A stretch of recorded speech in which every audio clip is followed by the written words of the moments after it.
Air pocket তৈরি হওয়ায় launch ডুবির ১৩ ঘন্টা পরও পানির নিচে বেঁচেছিলেন সুমন ব্যাপারী। প্রথম পানির পুরা ভিতরে পানি ভিজেছিল, পরে আস্তে আস্তে আল্লাহ তাআলা এক জায়গায় আমার নিয়ে খাড়াইতে পারছি। অলৌকিক কোনো ঘটনা হতে পারে না, বাস্তবসম্মত যেটা হতে পারে এটাই যে সেখানে কোনো বাতাস কিছুটা আটকা ছিল। ২৬ ঘন্টা পর তোলা হলো ডুবে যাওয়া মর্নিং বার্ড, মিলল আরও ২ লাশ। পানি হলে ২৪ ইঞ্চি ভাগ, ওই পিছিয়ে ২৪ ইঞ্চি ভাগের মধ্যে দিয়ে ছেলেটাকে পাইছি। দ্রুত গতিতে আমরা সমন্বয়ের কাজটা সম্পন্ন করেছি। এটা সম্ভব হয়েছে শুধুমাত্র আমাদের পূর্ববর্তী বিভিন্ন উদ্ধার অভিযানের মহড়ার কারণেই। বিআইডব্লিউটি এর উদ্ধারকারী জাহাজের ধাক্কায় দ্বিতীয় বুড়িগঙ্গা সেতুতে ফাটলে যান চলাচল বন্ধ, ভোগান্তি। দেখছিলেন প্রধান শিরোনাম, রাত ১১টার সময় সঙ্গে আছে আমি ইমদাদুল হক। এবার অন্যান্য শীর্ষ সংবাদ। ৩ ঘন্টা বাড়ল দোকানপাট, শপিং মল ও বাজার খোলা রাখার সময়। বন্ধ হবে ৪টার পরিবর্তে সন্ধ্যা ৭টায়। সীমিত আকারে চলবে অফিস। ৪ জুলাই থেকে রাজধানীর ওয়ারি লকডাউন। ঢাকা মেডিকেলের বিলের বড় অংশই ৪ তারকা হোটেলের। সংসদে স্বাস্থ্যমন্ত্রী, একদিনের রেকর্ড ৬৪ প্রাণহানি, আক্রান্ত ৩৫০০-এর বেশি। রাজধানীতে পুরনো গাড়ি রেখে নতুন গাড়ি চুরির অভিনব কৌশল। পুলিশের অভিযানে একজন আটক, ১৫টির বেশি চোরাই গাড়ি জব্দ।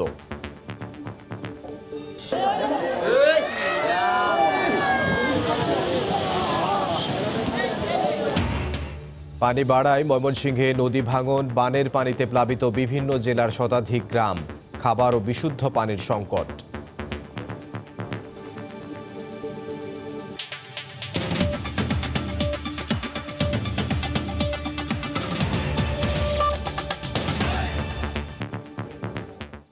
ডুবে যাওয়া লঞ্চ মর্নিং বোর্ডের চালকের কক্ষের পাশেই আটকে ছিলেন। ১৩ ঘন্টা পর জীবিত উদ্ধার হওয়া সুমন ব্যাপারী। আটকে থাকার পুরো সময়টাতেই জ্ঞান ছিল তার। সকালে মিডফোর্ড হাসপাতালে সাংবাদিকদের একথা জানান তিনি। সুমন বলেন, কেউ উদ্ধার করবে এ আশায় সেখানেই অবস্থান করছিলেন তিনি। রাজধানীর মিডফোর্ড হাসপাতালের শয্যায় নিশ্চিন্তে বসে আছেন সুমন ব্যাপারী। কয়েক ঘন্টা আগেও বেঁচে ফিরতে পারবেন কিনা জানা ছিল না তার। প্রায় ১৩ ঘন্টা ডুবে যাওয়া লঞ্চে কাটানোর লোমহর্ষক অভিজ্ঞতার কথা তুলে ধরলেন গণমাধ্যমের কাছে। তাপ করে বাড়ি খেল, বাড়ি করার সাথে সাথে লঞ্চ পুরো তলাইতাস, আর অনেক মানুষ ছুটটা লাভ দেওয়ার লেগে করতেছে। তো আমি আর বাইরেতে পারিনি। সুমন জানান, লঞ্চে আটকে থাকার পুরো সময়টাই সজ্ঞানে ছিলেন। আমি আল্লাহ তাআলা ওই মুহূর্তে আমার জ্ঞানটা পুরো রাখছে। ফাঁকা ছিল হয়তো বা মাথা, চোখ, কান, এগুলা, হাত আমি উঁচু করছি, ওখানে আমি উঁচু করছি, মানে উঁচু যাতে এই পর্যন্ত পানি ছিল। প্রথম থেকে পেটে কিছুটা পানি ঢুকলেও বাকি সময়টাতেই নিরাপদ ছিলেন বলেও জানান তিনি। প্রথম পানির পুরা ভিতরে পানি ভিজেছিল, পরে আস্তে আস্তে আল্লাহ তাআলা এক জায়গায় আমার নিয়ে খাড়াইতে পারছি। রটের উপরে হয়তো বা ধইরা হয়তো এই পর্যন্ত পানির সম্ভব হয়তো বা প্রথম অবস্থায় খাইছি। আমি ছিলাম ডাইনে ছিলাম, ওই মেশিন রুমের ডাইনে। নিজেকে ফল ব্যবসায়ী পরিচয় দিয়ে সুমন ব্যাপারী জানান, মুন্সিগঞ্জের কাঠপট্টি থেকে লঞ্চে উঠেছিলেন তিনি। বেলায়েত হোসাইন, সময় সংবাদ, ঢাকা। এদিকে মর্নিং বার্ড থেকে জীবিত উদ্ধার যাত্রীকে নিয়ে সামাজিক যোগাযোগ মাধ্যমে নানা প্রশ্ন উঠেছে। ১৩ ঘন্টা পানির নিচে জীবিত থাকার বিষয়টি অনেকেই অস্বাভাবিক বলছেন। তবে বিশেষজ্ঞদের মতে বিষয়টির বৈজ্ঞানিক ভিত্তি রয়েছে। এয়ার পকেট তৈরি হওয়ায় তিনি শ্বাস নিতে পেরেছেন। মৌসুম ইসলামের রিপোর্ট। লঞ্চ ডুবির প্রায় ১৩ ঘন্টা পর জীবিত উদ্ধার যাত্রী সুমন ব্যাপারীকে নিয়ে আলোচনার ঝড় বইছে সামাজিক যোগাযোগ মাধ্যম ও গণমাধ্যমে। কেউ ১৩ ঘন্টা পানির নিচে বেঁচে থাকাকে অলৌকিক বলছেন। উঠেছে দুর্ঘটনার সুযোগ নিয়ে ভণ্ডামির অভিযোগও। তবে বিশেষজ্ঞরা বলছেন, এমন ঘটনা অস্বাভাবিক নয়। অক্সিজেন আছে এমন কোনো জায়গায় আটকে ছিলেন ওই ব্যক্তি। বাতাসের চাপের কারণে লঞ্চের ওই জায়গায় পানি না থাকায় ডুবে থাকার কোনো চিহ্ন মেলেনি তার দেহে। অলৌকিক কোনো ঘটনা হতে পারে না, বাস্তবসম্মত যেটা হতে পারে এটাই যে সেখানে কোনো বাতাস কিছুটা আটকা ছিল এবং সেখান থেকে নিঃশ্বাস নিয়েই সে বেঁচে ছিল। অল্প অল্প করে হয়তো শ্বাস নিয়েছে অক্সিজেন পেয়েছে, এই অবস্থায় সে বাঁচা ছিল। সে যদি পানিতে ভিজেই না থাকে, এয়ার টাইট হয়ে থাকে, তাহলে তো তার শরীরে চেঞ্জ হওয়ার কোনো প্রশ্ন আসে না। পানিতে থাকলে যে সাদা হয়ে যায় বা এই ধরনের একটা বিপরীত অবস্থা হয়, সেগুলো তো হবে না। এভাবে ডুবে যাওয়া নৌযানের ভেতর বেঁচে থাকার বিষয়টি নতুন নয়। এর আগে চাঁদপুরের ৬০ নল এলাকায় ২ ব্যক্তি এবং নারায়ণগঞ্জের একটি ডুবে যাওয়া বাল্ক হেড থেকে এক ব্যক্তিকে জীবিত উদ্ধার করা হয়েছিল। এছাড়া রানা প্লাজা ট্র্যাজেডিতে ঘটনার ১৭ দিন পর ধ্বংসস্তূপ থেকে রেশমা নামে এক নারীকে জীবিত উদ্ধার করে সেনাবাহিনীর সদস্যরা। মৌসুম ইসলাম, সময় সংবাদ, ঢাকা। উদ্ধার হওয়া লঞ্চ মর্নিং বার্ডের ভেতর থেকে আরেকজনের লাশ পাওয়া গেছে। পরে বুড়িগঙ্গায় ভেসে ওঠে আরেকটি লাশ। এ নিয়ে মৃতের সংখ্যা বেড়ে দাঁড়ালো ৩৪ জনে। দুপুরে ২:৩০টার পর অভিযান সমাপ্ত ঘোষণা করা হয়। প্রায় ২৬.৫ ঘন্টার শ্বাসরুদ্ধকর অভিযান। ফায়ার সার্ভিস, নৌবাহিনী, কোস্টগার্ড, নৌপুলিশ, বিএডব্লিউটিএ ও স্থানীয় কয়েকশো ডুবুরির নিরলস চেষ্টা। অবশেষে মঙ্গলবার বেলা 11:30টার দিকে বুড়িগঙ্গার পানিতে ধীরে ধীরে মাথা তোলে ডুবে যাওয়া লঞ্চ মর্নিং বার্ড। রাতে নদীর মাঝখান থেকে তীরের কাছাকাছি এনে সকালে প্রায় ৪০ ফুট গভীরে থাকা লঞ্চটির সাথে ১১টি এয়ার লিফটিং ব্যাগ বেঁধে উদ্ধারকারী জাহাজ দুরন্তের সহায়তায় ম্যানুয়াল পদ্ধতিতে ভাসিয়ে তোলা হয় ডুবে যাওয়া নৌযানটি। তখনও উল্টে ছিল সেটি। উপুত অবস্থায় ওখান থেকে এখানে আনছি, এখন এটার কিনারে টানছি, এখন পোল্টি দিব। পোল্টি দেওয়ার পরে এটা সোজা করার পরে কিনারে টান দিয়ে নিব। এয়ার লিফটিং এর ব্যাগের যে ক্যাপাসিটি যেগুলো ঢোকানো হয়েছিল তার ধারণ ক্ষমতা ছিল ৬৫ থেকে ৭০ টনের মতো। ওই যার ফলেই কিন্তু পুরোপুরি লঞ্চটাকে ভাড়ানো সম্ভব হয়নি। পরে পাশের ডকইয়ার্ডের সঙ্গে ক্রেন দিয়ে বেঁধে রেখে শুরু হয় চূড়ান্ত তল্লাশি। দুপুর ১২টার দিকে মর্নিং বার্ডের ইঞ্জিন রুম থেকে খোঁজ মেলে আরও এক মরদেহের। আমি সাপল নিয়া ওই ইঞ্জিন রুমটাকে ছেড়ে ছেড়ে ছেড়ে ছেড়ে খুলছি, খোলার পর ওটা ভিতরে গেছি, এই এতটুকু ফাঁক। আপনার বাড়ি হলে ২৪ ইঞ্চি ফাঁক, ওই বিশেতে ২৪ ইঞ্চি ফাঁকের মধ্যে যাই ছেলেটাকে পাইছি। নৌপুলিশ জানায় ঘাতক লঞ্চ ময়ূরী ২ এর মালিক ও মাস্টার সহ ৭ আসামিকে গ্রেফতারের চেষ্টা চলছে। লঞ্চ ডোবার প্রায় ৩০ ঘন্টা পর মঙ্গলবার দুপুর ২:৩০টার দিকে আনুষ্ঠানিকভাবে উদ্ধার অভিযানের সমাপ্তি ঘোষণা করে বিএডব্লিউটিএ। আধুনিক প্রযুক্তিতে দ্রুততম যতটুকু উদ্ধার কার্য চালানো যায়, এর চাইতে মনে হয় তাড়াতাড়ি আর কোনো দেশই পারবে না। প্রতিটি লঞ্চে আমরা একজন করে ইন্সপেক্টর দিতে পারবো না। এটা মালিকদের এবং যারা চালক তাদের নিজস্ব একটা দায়িত্ববোধ থেকে এই জিনিসটা চলে আসবে। পরে বিকেল 5:30টার দিকে বুড়িগঙ্গার শ্যামবাজার এলাকা থেকে আরও একটি মরদেহ ভেসে ওঠে। বুড়িগঙ্গার তলদেশ থেকে তুলে আনা হয়েছে ডুবে যাওয়া মর্নিং বার্ড লঞ্চটি এবং একই সঙ্গে রুদ্ধশ্বাস ৩০ ঘন্টা পর এই লঞ্চ দুর্ঘটনার উদ্ধার অভিযানও সমাপ্ত ঘোষণা করা হয়েছে। কিন্তু ময়ূর লঞ্চের ধাক্কায় মর্নিং বার্ড লঞ্চটি ডুবে যাওয়া যে ৩৪ জন হতভাগা মানুষ মারা গেলেন, তাদের পরিবারে কি সারা জীবনও কান্নার যে আহাজারি তার সমাপ্তি ঘটবে? মাহমুদ রাকিব, সময় সংবাদ, ঢাকা। বুড়িগঙ্গায় লঞ্চ ডুবিতে প্রাণ হারানো ৩৪ জনের ৩০ জনই মুন্সিগঞ্জের। ঘরে ঘরে এখন স্বজনহারাদের আহাজারি। মুন্সিগঞ্জ ঢাকা রুটে চলাচলকারী 5টি লঞ্চের অবস্থায় নাজুক জানিয়ে মানসম্মত নৌযান চালুর দাবি জেলাবাসীর। নাসিরউদ্দিন উজ্জ্বলের পাঠানো তথ্য ছবি নিয়ে রিপোর্ট। মাত্র ৮ মাস আগেই বিয়ের পিড়িতে বসেন রুকসানা। সংসার সাজিয়ে নেওয়ার আগেই লঞ্চ ডুবিতে হারালেন স্বামীকে। এই আটটি যেন সব স্বপ্ন ভেঙে যাওয়ার। মুন্সিগঞ্জ সদরের মীর কাদিম পৌরসভার পশ্চিমপাড়া গ্রামের রোকসানার স্বামী দিদার হোসেন ঢাকার বেগমগঞ্জে দোকানের কর্মচারী ছিলেন। লঞ্চে নিয়মিত কর্মস্থলে যাতায়াত করতেন। সোমবার বোন রুমা আক্তারও সঙ্গে ছিলেন। বিকেলে বাড়ি ফেরার কথা ছিল, লাশ হয়ে ফিরতে হলো ভাই বোনকে।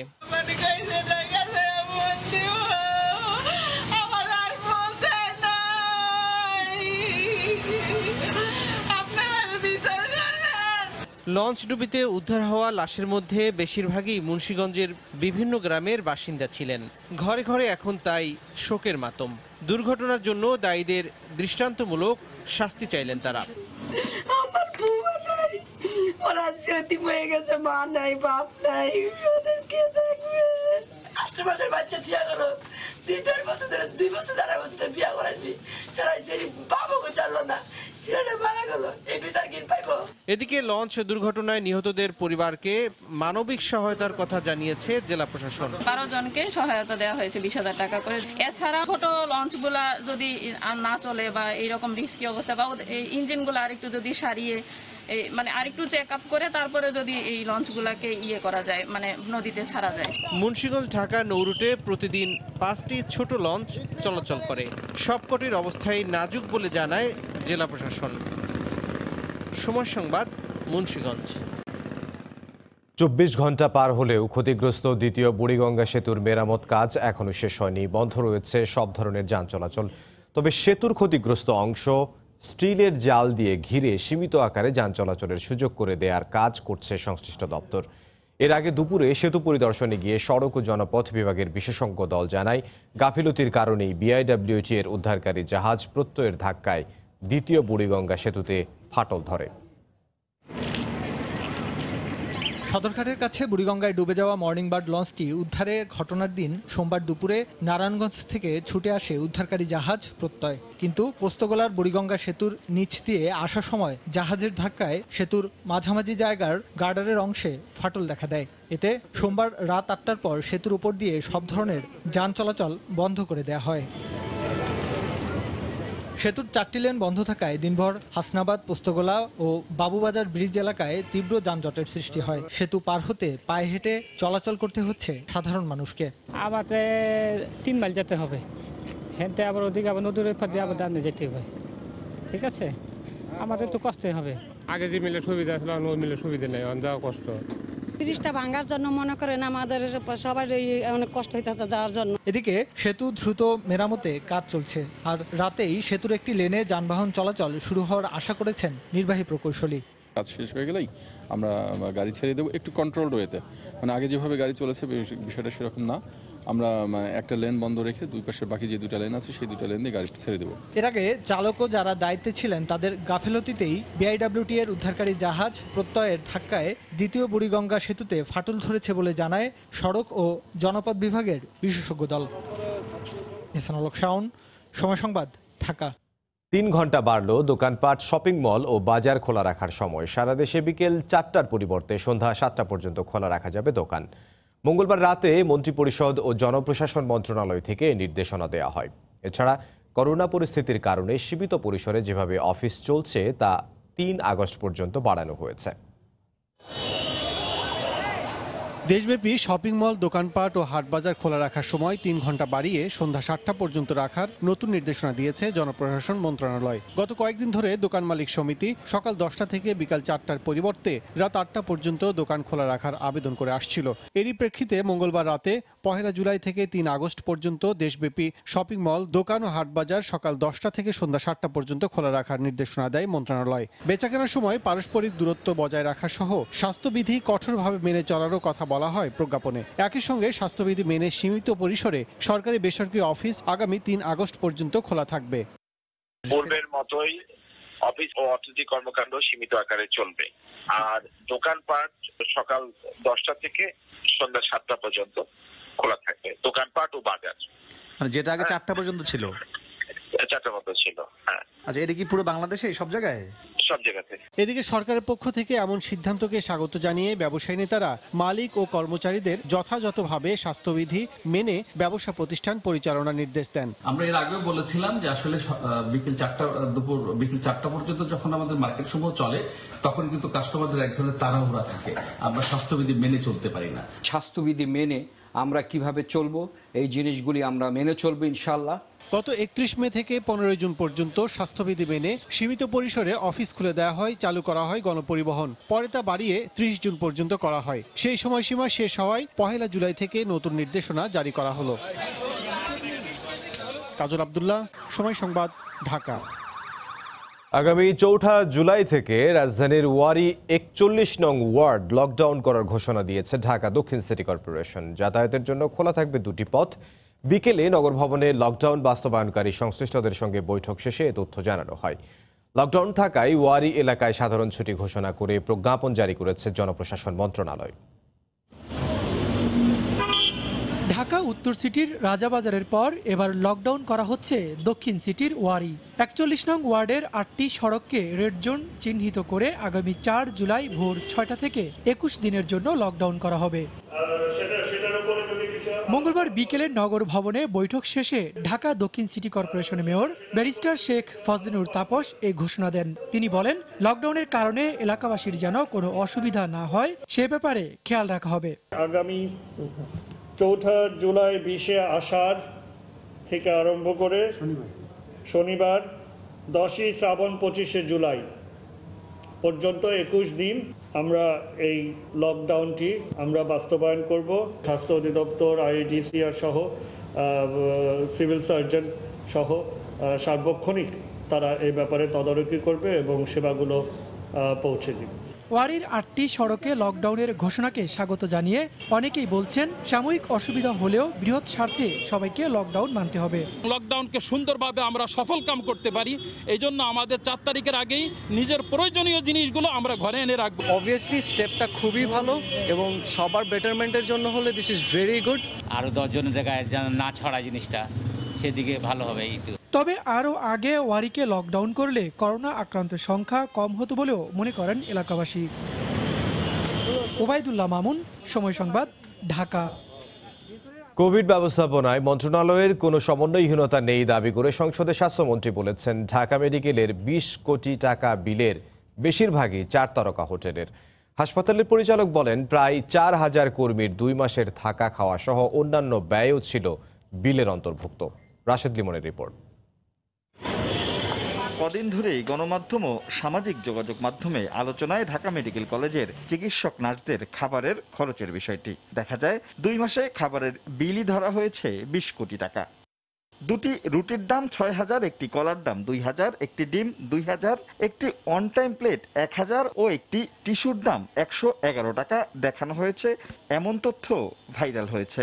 সেই বিলের কোনো কপি পাওয়া না গেলেও সংসদে এ নিয়ে তদন্তের নির্দেশ দিয়েছেন খোদ প্রধানমন্ত্রী। মেডিকেল কলেজের যে হিসেব ২০ কোটি টাকা একটু অস্বাভাবিক মনে হচ্ছে।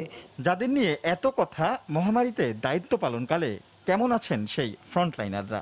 আমাদের ডাক্তারের সংখ্যা অনেক বেশি ছিল এবং 4 স্টার 5 স্টার হোটেলে আমাদেরকে রাখা হয়েছিল খুবই উন্নত মানের কক্ষে এবং খুবই স্ট্যান্ডার্ড এবং ভালো মানের খাওয়া দাওয়া দেওয়া হয়েছিল। এদিকে ঢাকা মেডিকেলের পরিচালক বলছেন, হাসপাতালের ২,০০০ চিকিৎসক, নার্স, ১,৫০০-এরও বেশি কর্মচারী, টেকনিশিয়ানের প্রতিদিন 3 বেলা খাবার, হোটেল, যাতায়াত ও অন্যান্য খরচের যোগফল এই ২০ কোটি। আমরা কোথায় আছি, কি খাচ্ছি, সেগুলি নিয়ে আজকে প্রশ্ন তোলা হয়েছে। যদি মনে হয়, যদি এটি দেখা যায় যে আমরা কোনো জায়গায় এক্সেস করেছি, সেটার জন্য আমাদের অথরিটি রয়েছে। আমরা কোনো কিছুই আমরা মন্ত্রণালয় বা অধিদপ্তরের নির্দেশনার বাইরে আমরা কোনো কাজই করতে পারি না এবং আমরা সেটি করিও না। করোনা ব্যবস্থাপনায় কোনো সমন্বয়হীনতা নেই দাবি করে স্বাস্থ্যমন্ত্রী সংসদে বলেন, বিল নিয়ে কোনো অনিয়ম হয়নি। এ বিষয়ে যে কোনো তদন্তে সব ধরনের সহায়তা কথা জানান ডিএমসি পরিচালক। রাশেদ লিমন, সময় সংবাদ, ঢাকা। করোনায় একদিনে সর্বোচ্চ সংখ্যক মৃত্যু দেখল বাংলাদেশ। ২৪ ঘন্টায় ভাইরাসটিতে আক্রান্ত হয়ে মারা গেছেন ৬৪ জন। এ নিয়ে মোট মৃতের সংখ্যা দাঁড়ালো ১,৮৪৭ জনে। ২৪ ঘন্টায় প্রায় ১৮,৫০০ নমুনা পরীক্ষায় ভাইরাসটি শনাক্ত হয়েছে ৩,৬৮২ জনের দেহে। মঙ্গলবার দুপুরে স্বাস্থ্য অধিদপ্তরের নিয়মিত অনলাইন বুলেটিনে এ তথ্য জানানো হয়। যা একসময় ছিল দূরদেশের বিষয়, তা প্রায় 4 মাস ধরে ভোগাচ্ছে বাংলাদেশকে। দেশের মানুষের রোজকার জীবনের অভিজ্ঞতার অংশ এখন কোভিড-19। একদিনে সর্বোচ্চ ৬৪ জন মারা গেলেন করোনা ভাইরাসে। গত ২৪ ঘন্টায় নমুনা পরীক্ষা হয়েছে সর্বাধিক। নতুন করে ভাইরাসটি শনাক্ত হয়েছে ৩,৬৮২ জনের দেহে। ২৪ ঘন্টায় যা নমুনা পরীক্ষা হয়েছে তাতে শনাক্ত হয়েছে ৩,৬৮২ জন। ২৪ ঘন্টা সুস্থ হয়েছেন ১,৮৪৪ জন। এ পর্যন্ত সুস্থ হয়েছেন ৫৯,৬২৪ জন। মারা যাওয়া ৬৪ জনের মধ্যে ৫৭ জনের বয়সী ৪০-এর উপরে। তবে এই তথ্যে বয়স্করা মানসিকভাবে দুর্বল না হয়ে বরং আরও সচেতন হবেন সেই আহ্বান জানানো হয়। সঠিকভাবে মাস্ক পরুন, বারবার সাবান পানি দিয়ে ২০ সেকেন্ড ধরে হাত ধুন, জনসমাবেশ এড়িয়ে চলুন। মানসিক মনোবল এবং মানসিক স্বাস্থ্য উজ্জীবিত রাখতে হবে। যারা আক্রান্ত হয়েছেন তারা মনোবল হারাবেন না। এদিন জানানো হয় গর্ভবতী মায়েদের জন্য সেবা চালু আছে দেশের সকল স্বাস্থ্যকেন্দ্রে। দেশের উপজেলা স্বাস্থ্য কমপ্লেক্স, জেলা হাসপাতাল, মেডিকেল কলেজ হাসপাতাল সমূহে এএনসি বা প্রসব পূর্ব এবং পিএনসি বা প্রসবোত্তর সেবার কর্নার আছে। নিজেকে পরিসংখ্যানের রেখাচিত্রে স্থান দিতে না চাইলে স্বাস্থ্যবিধি মানার তাগিদ দেওয়া হয়। আতিকুর রহমান তমাল, সময় সংবাদ, ঢাকা। করোনার সবশেষ পরিস্থিতি নিয়ে স্বাস্থ্য অধিদপ্তরের বুলেটিন বিশ্লেষণ করেছেন রিপোর্টার ফারুক ভূঁইয়া রবিন। দেশে বাড়ছে কোভিড-19 আক্রান্ত হয়ে সংক্রমণের হার, একই সঙ্গে বাড়ছে মৃত্যুর মিছিল। দেশে কোভিড-19 সংক্রমণের 115তম দিনে দেশ এ যাবৎকালের মধ্যে সর্বোচ্চ মৃত্যুর রেকর্ড দেখল। আমরা শুরুতেই সবশেষ হালনাগাদ তথ্যের নিরিখে বাংলাদেশের করোনার সার্বিক চিত্র দেখে নেব। গত 24 ঘন্টায় দেশে মোট নমুনা পরীক্ষা করা হয়েছে 18,426 জনে, যাতে কোভিড-19 আক্রান্ত শনাক্ত হয়েছেন 3,682 জন। এ নিয়ে বাংলাদেশে মোট আক্রান্তের সংখ্যা দাঁড়িয়েছে 1,45,483 জন। গত 24 ঘন্টায় রেকর্ড 64 জন মারা গিয়েছেন, যার কারণে বাংলাদেশে কোভিড-19 আক্রান্ত হয়ে মৃতের সংখ্যা দাঁড়িয়েছে 1,847 জন। গত 8 মার্চ প্রথমবারের মতো কিন্তু জানানো হয়েছে কোভিড-19 আক্রান্ত 3 জনের কথা। 8 জুন থেকে 30 জুন, অর্থাৎ কেবলমাত্র যে 22 দিনের মধ্যে আমরা যেটি দেখতে পাচ্ছি যে অর্ধেকের বেশি মানুষ আক্রান্ত শনাক্ত হয়েছেন। গত 7 দিনে যে সংক্রমণের হার এবং যে সংক্রমণের চিত্র সেটি একটু দেখে নিতে চাই। আমরা আসলে যেটি দেখছি যে কেবলমাত্র একদিন বাদবাকি সব দিনগুলোতেই কিন্তু মোট নমুনা পরীক্ষার বিপরীতে আক্রান্ত শনাক্তের হার 20% বেশি ছিল। আর একদিন বাদে বাকি সব দিনগুলোতে আমরা যেটি দেখছি যে 3,500-এর বেশি আক্রান্ত শনাক্ত হয়েছিল। সবচেয়ে বেশি যেদিন আক্রান্ত শনাক্ত হয়েছিল সেদিন ছিল 29 জুন, 4,014 জন, যেটি আসলে যে এই যাবৎকালের মধ্যে সর্বোচ্চ আক্রান্ত শনাক্ত হয়। স্বাস্থ্যবিধি মেনে চলা, নিরাপদ শারীরিক দূরত্ব বজায়, মাস্ক ব্যবহার, এগুলো নিশ্চিত করার মাধ্যমে সম্ভব সংক্রমণের যে ঊর্ধ্বমুখী ধারা সেটিকে আসলে যা আটকে দেয়া। গাড়ি চোর, তবে তিনি শুধু চুরি করে গাড়ি নিয়ে যান না, উল্টো রেখেও যান। কিন্তু এক্ষেত্রে নতুন গাড়ি চুরি করে তার পরিবর্তে রেখে যান পুরনো গাড়ি। রাজধানীতে এমন এক গাড়ি চোরকে আটক করেছে পুলিশ। গত 1.5 বছরে এই চোরের কাছ থেকে জব্দ করা হয়েছে চোরাই 15টি গাড়ি। শাহরিয়ার জামান দ্বীপের রিপোর্ট। 22 জুন মধ্যরাতে রাজধানীর বাড়িধারায় একটি গাড়ি চুরি হয়। সিসিটিভির ফুটেজ দেখে চোরকেও চিহ্নিত করে পুলিশ, কিন্তু অন্য চোরদের থেকে অনেকটাই আলাদা এই চোর। শুধুমাত্র টয়োটা প্রোবক্স চুরি করে জীবন নামের এই চোর পুরনো একটি গাড়ি করে এসে নতুন গাড়ি চুরি করে নিয়ে যায় সে। এরপর গাড়ির নাম্বার প্লেট, চ্যাসিস পরিবর্তন করে গাড়ির নতুন যন্ত্রাংশ বিক্রি করে সে জায়গায় লাগানো হয় পুরনো জিনিস। এরপর সেই গাড়ি নিয়ে করা হয় ছিনতাই। রাজধানীর বিভিন্ন জায়গায় অভিযান চালিয়ে সোমবার রাতে গ্রেফতার করা হয় জীবনকে। তার দেওয়া তথ্যে 2 সহযোগীকেও গ্রেফতার করা হয়। উদ্ধার করা হয় চোরাই গাড়ি। আইন শৃঙ্খলা বাহিনী বলছে এর আগেও জীবনের কাছ থেকে 15টির বেশি চোরাই গাড়ি উদ্ধার করা হয়েছে। মূলত নেশার টাকা জোগাড় করতে গাড়ি চুরি করত জীবনের অপরাধ কৌশল হলো সে সবসময় ঘটনাস্থলে যাওয়ার ক্ষেত্রে সে আরেকটি চোরাই গাড়ি ব্যবহার করে। এই চোরাই গাড়ি নিয়ে সে ঘটনাস্থলের আশেপাশে কোথাও এসে গাড়িটি রাখে এবং তারপর সন্ধান করে অন্য কোনো গাড়ি আছে কিনা। পুরনো গাড়িগুলো চুরি করে, নতুন কোনো গাড়ি সে চুরি করে। গাড়িটি এখান থেকে চুরি করার পরে সে যে পেশাদার ছিনতাইকারী তার সহযোগী মনির তাকে নিয়ে দেয় এবং মনির এইটি তার বিভিন্ন কাজে সে ব্যবহার করত। গ্রেফতারকৃত প্রত্যেকের বিরুদ্ধে বিভিন্ন থানায় 10টির বেশি মামলা রয়েছে। শাহরিয়ার জামান দ্বীপ, সময় সংবাদ, ঢাকা। হোলি আর্টিজানে রোমহর্ষক হত্যা যজ্ঞের পর সাঁড়াশি অভিযানে সশস্ত্র জঙ্গি সংগঠনগুলোর কাঠামো ভেঙে দেয়া গেলেও মৌলবাদের অর্থনীতি রয়ে গেছে অক্ষত। বাংলাদেশ অর্থনীতি সমিতির এক গবেষণার তথ্য বলছে এখনও দেশের মূল অর্থনীতির প্রবৃদ্ধির চেয়ে মৌলবাদের অর্থনীতির প্রবৃদ্ধি বেশি। মহামারীর কারণে অর্থনৈতিক সংকট তৈরি হওয়া হতাশার পথে জঙ্গি তৎপরতা বাড়ার আশঙ্কা করছেন গবেষকরা। ওমর ফারুকের রিপোর্ট। 2016 সালের 1 জুলাই হোলি আর্টিজানে হওয়া দেশের ইতিহাসের সবচেয়ে বড় ও রোমহর্ষক জঙ্গি হামলায় ব্যবহৃত অস্ত্র ও হামলাকারীদের প্রশিক্ষণের ধরন ও ব্যাপ্তি বিচার করে এতে 7 থেকে 8 লাখ টাকা খরচ হয়েছে বলে ধারণা করছে পুলিশের কাউন্টার টেরোরিজম ইউনিট।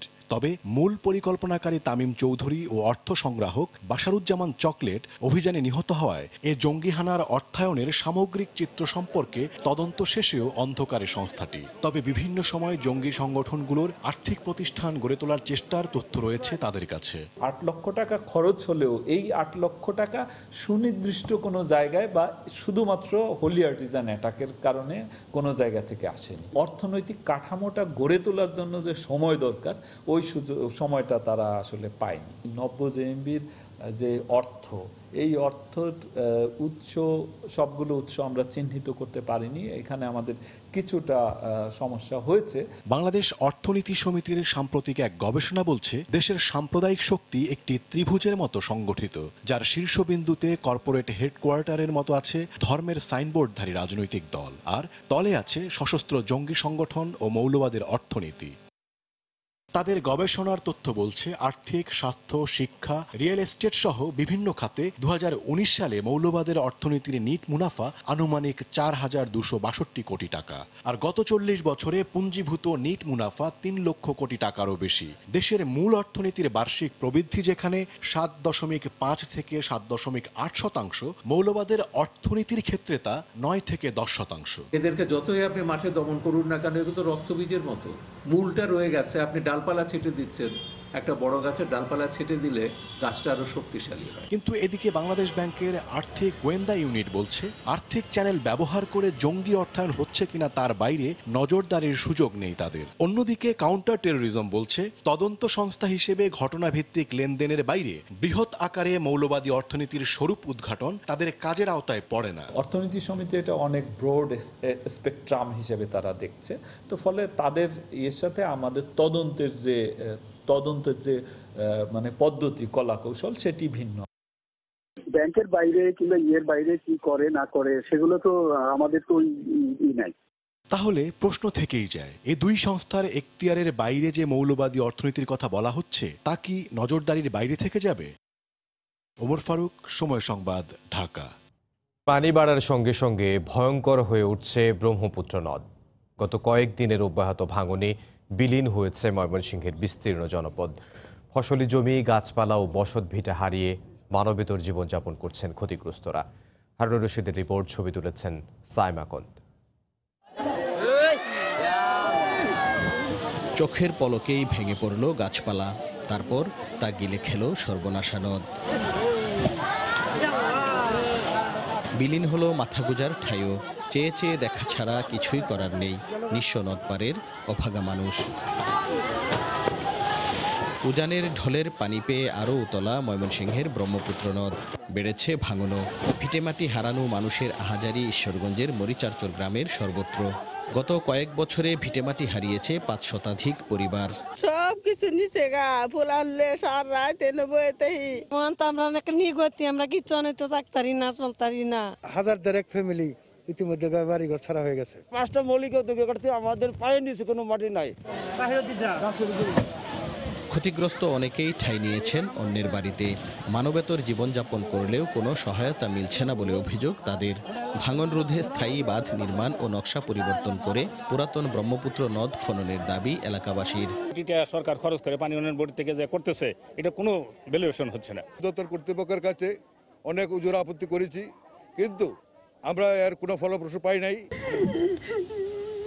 তবে ক্ষতিগ্রস্ত ভূমিহীনদের খাস জমি বরাদ্দ দেয়া হবে বলে জানান উপজেলা নির্বাহী কর্মকর্তা। আর পানি উন্নয়ন বোর্ডের নির্বাহী প্রকৌশলী বলছেন স্থায়ী ও টেকসই বাঁধ নির্মাণের উদ্যোগ নেওয়া হয়েছে। ভাঙ্গন বিষয়ে স্থায়ী প্রতিরক্ষা কাজের জন্য আমরা একটা ডিপিপি দাখিল করেছি 543 কোটি টাকা। সেই ডিপিটা মন্ত্রণালয়ে আছে। ব্রহ্মপুত্রের তাণ্ডবে জেলা সদরের সেনেরচর, ছাপারকান্দা ও গৌরীপুর উপজেলার ভাংনামারির চরের প্রায় 7 কিলোমিটার এলাকা জুড়েও দেখা দিয়েছে তীব্র ভাঙন। হারুনুর রশিদ, সময় সংবাদ, ময়মনসিংহ। কয়েকদিনের ভারী বর্ষণ ও উজানের ঢলে জামালপুর, কুড়িগ্রাম সহ কয়েকটি জেলায় পানিবন্দী লাখো মানুষ। কোথাও কোথাও নদ নদীর পানি বাড়ায় অবস্থার আরও অবনতি হয়েছে। ব্যুরো প্রতিবেদক ও জেলা প্রতিনিধিদের পাঠানো তথ্য ও ছবি নিয়ে রিপোর্ট। তলিয়ে যাচ্ছে একের পর এক গ্রাম। বাঁচার তাগিদে মালপত্র নিয়ে নৌকায় ভেসে থাকা মানুষগুলোর দুর্ভোগ চরমে উঠেছে। কুহু করে যমুনা নদীর পানি ঢোকায় জামালপুরে বন্যা পরিস্থিতির অবনতি হয়েছে। সদর ছাড়া জেলার বাকি 6টি উপজেলার 30টি ইউনিয়নের 1.5 লক্ষাধিক মানুষ পানিবন্দী হয়ে পড়েছেন। তলিয়ে গেছে 3000 হেক্টর ফসলি জমি। এদিকে দেওয়ানগঞ্জে 4টি আশ্রয় কেন্দ্রে স্বাস্থ্যবিধি মেনে দুর্গতদের থাকার ব্যবস্থা করা হয়েছে। বাড়িঘর তলিয়ে গেছে এবং ফসলাদি সম্পূর্ণ বিনষ্ট হয়ে গেছে। ইতিমধ্যে তাদেরকে সাবান, মাস্ক, হাত ধোয়ার যন্ত্রপাতি, ওষুধ, স্যালাইন এবং তাদেরকে স্বাস্থ্য পরীক্ষা করেছি। পরিস্থিতির অবনতি হয়েছে সিরাজগঞ্জেও। ডুবে গেছে 5টি উপজেলার 35টি ইউনিয়ন। উঁচু স্থান কিংবা বাঁধের উপর আশ্রয় নিয়েছেন বানভাসীরা। কাজিরপুর উপজেলার শুভগাছা গ্রামে যোগাযোগের একমাত্র মাধ্যম কালভার্টটি ব্যাপক ঝুঁকির মধ্যে পড়েছে। বন্যার পানি এমন ভাবে স্রোত, ব্রিজটা রাখাই যাচ্ছে না। বগুড়ায় বন্যার পাশাপাশি দেখা দিয়েছে তীব্র নদী ভাঙন। দুর্গত এলাকায় খাবার ও বিশুদ্ধ পানির সংকটের পাশাপাশি পয় নিষ্কাশনের সমস্যা মাত্রা ছাড়িয়েছে। সুরমা নদীর পানি কমায় সুনামগঞ্জে বন্যা পরিস্থিতির কিছুটা উন্নতি হলেও দুর্ভোগ কমেনি। রাস্তাঘাট ও বসতবাড়ি থেকে পানি না নামায় চলাচল সহ নানা সমস্যার সম্মুখীন হচ্ছেন স্থানীয়রা। ইসমাত জাহান শুক্লা, সময় সংবাদ। পাপুল কাণ্ডের জেরে বাংলাদেশ থেকে শ্রমিক নেওয়া যে কোনো সময় বন্ধ করে দিতে পারে কুয়েত সরকার। গোটা শ্রম বাজারকে ঢেলে সাজানোর পরিকল্পনার অংশ হিসেবে সরকারি কাজে বিদেশি লোক কমিয়ে আনতে যাচ্ছে দেশটি। তবে বাংলাদেশের প্রবাসী কল্যাণ সচিবের আশা, ব্যক্তির অপরাধে দেশের বিরুদ্ধে ব্যবস্থা নেবে না কুয়েত সরকার। কুয়েতে গ্রেফতার লক্ষ্মীপুর 2 আসনের সংসদ সদস্য কাজী শহীদ ইসলাম পাপুল কাণ্ডে আরও কঠোর অবস্থানে যাচ্ছে কুয়েত সরকার। দেশটির গোটা শ্রমবাজারকে ঢেলে সাজানোর পাশাপাশি সরকারি কাজে বিদেশি লোকের উপর নির্ভরতাও কমিয়ে আনার পরিকল্পনা নিয়েছে। দেশটির আগামী সংসদ নির্বাচনে পাপুলের দুর্নীতির ঘটনা বড় ধরনের প্রভাব রাখতে পারে বলেও মনে করছেন সংশ্লিষ্টরা। মানব ও অর্থ পাচারকে গুরুতর অপরাধ উল্লেখ করে জড়িতদের শাস্তির আওতায় না আনা গেলে এই ধরনের অপরাধ বন্ধ হবে না বলে মনে করে অভিবাসীদের নিয়ে কাজ করা বেসরকারি সংস্থা রামরু। মানব পাচারের মতো এই ক্রাইমগুলো যারা করবে তাদেরকে যেন একদম মানব পাচারের আইন বলেন, অন্যান্য অভিবাসনের আইন যে বলেন, সেই আইনের আন্ডারে ফেলে তাদেরকে সর্বোচ্চ শাস্তিটা নিশ্চিত করা। তবে পাপুল কাণ্ডের জেরে বাংলাদেশ থেকে শ্রম রফতানি কুয়েতে বন্ধ হবে না বলে মনে করছেন প্রবাসী কল্যাণ ও বৈদেশিক মন্ত্রণালয়ের সচিব। মানব পাচার হয় বা মানি লন্ডারিং হয়, এটুকুলোর সাথে আমরা আমাদের এই মন্ত্রণালয় কোনোভাবেই যুক্ত না। একজন ব্যক্তির অপরাধের জন্য বা একজন ব্যক্তির কোনো কর্মকাণ্ডের জন্য কোনো দেশ এরকম নেবে, এরকম আমি মনে করি না। এদিকে পাপুলের বিরুদ্ধে তদন্তে বেরিয়ে আসছে একের পর এক তথ্য। গ্রেফতার পাপুলের মোবাইল ফোনে নজরদারি চালিয়ে কুয়েতের স্বরাষ্ট্র ও সমাজ কল্যাণ মন্ত্রণালয়ের কর্মকর্তা সহ একাধিক সংসদ সদস্যের তথ্য খুঁজে পেয়েছেন তদন্ত কর্মকর্তারা। সোমবার সরকারি কর্মকর্তাদের বরাত দিয়ে এ তথ্য জানায় আরব টাইমস। লুৎফর কবির, সময় সংবাদ। খুলনায় আন্দোলন কর্মসূচি সাময়িকভাবে স্থগিত ঘোষণা করেছেন পাটকল শ্রমিকরা। রাষ্ট্রায়ত্ত পাটকল বন্ধ সংক্রান্ত কোনো চিঠি এখনো মিলে না আসায় সিদ্ধান্ত নেওয়া হয়। সন্ধ্যায় সিবিএ সভাপতি শাহানা শারমিন কর্মসূচি স্থগিতের ঘোষণা দেন। একইভাবে রাষ্ট্রায়ত্ত অন্য 8টি পাটকলের শ্রমিক নেতারা কর্মসূচি স্থগিতের ঘোষণা দেন। তারা জানান, বুধবার থেকে মিলের উৎপাদন কার্যক্রম চলবে। গত 28 জুন রাষ্ট্রায়ত্ত 25টি পাটকলকে সরকারি বেসরকারি অংশীদারিত্ব পিপিপির আওতায় ছেড়ে দেওয়ার সিদ্ধান্ত হয়। এতে 25,000 স্থায়ী শ্রমিককে বাধ্যতামূলক অবসরে যেতে হচ্ছে। এরই জেরে খালিশপুর জুট ওয়ার্কার্স ইনস্টিটিউট কার্যালয়ে সংবাদ সম্মেলন করে আমরণ অনশন কর্মসূচি ঘোষণা করে পাটকল শ্রমিকরা। আল্লাহর কসম করে বলি,